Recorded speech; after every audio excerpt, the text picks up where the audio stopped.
It's been nearly a full year since we saw the teaser for Breath of the Wild 2, and in that time, it has been meticulously dissected frame by frame by the Zelda community. While everyone remotely interested in The Legend of Zelda has their own ideas and theories revolving around the teaser, I figured we'd circle back around and pick the scavenged bones of this trailer once again.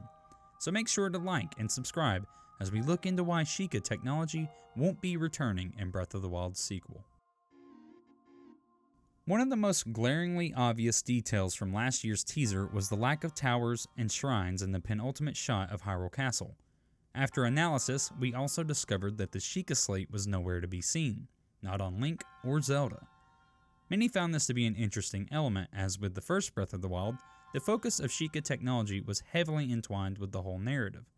So why this sudden shift? Why was Sheikah Tech intentionally left out of the teaser? To answer this, we need to take a look back. We need to revisit the history of Calamity Ganon. 10,000 years in the past, just before Calamity Ganon's return, Hyrule was thriving in a technological golden age in what is referred to as the Era of Prosperity. In this time, the technological prowess of the Sheikah turned Hyrule into a highly prosperous civilization. As a result, it was decided that the Sheikah Tech would be used to protect Hyrule should Calamity Ganon ever return. The Sheikah were tasked with defending Hyrule in the face of Calamity Ganon, which is the exact reason we don't see any Sheikah Tech in the teaser. The Sheikah were only prepared and equipped to tackle Calamity Ganon. Even though the legends of Ganon have been passed down through history, it doesn't appear that they knew about the Gerudo King's physical corpse still existing. Nevertheless, the Sheikah developed the Divine Beasts and Guardians to aid the princess and hero when Calamity Ganon should rise again. After Ganon is sealed away, the King of Hyrule at the time orders the abolishment of technology and begins to subdue the Sheikah, severing all ties they have with the royal family. Once Calamity Ganon is defeated, the Sheikah Tech will have fulfilled its purpose. We can see hints of this at the very end of Breath of the Wild when Zelda says that Divine Beast Varuda has stopped working. It's possible that once the Divine Beast subdued Calamity Ganon, they completed their sole purpose and went dormant or shut down completely.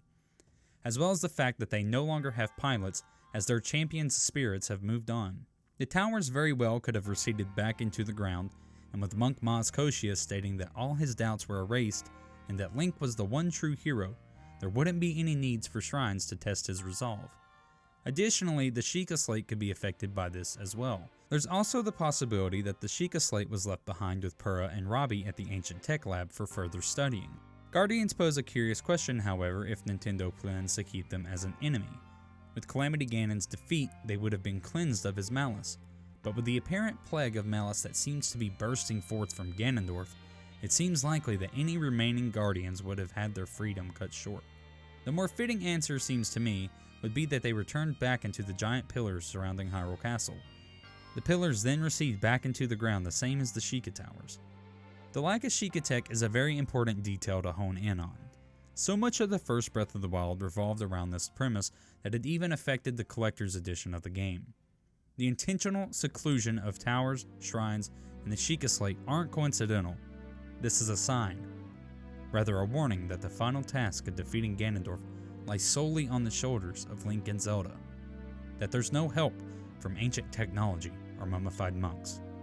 They alone will have to end Hyrule's suffering, once and for all. Hey, thanks so much for watching my subpar shitty content. If you'd like to see more Zelda content or content like this, then please subscribe.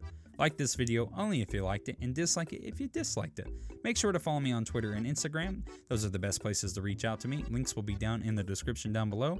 Thanks so much for watching once again, and until next time, I'll see you in the next one.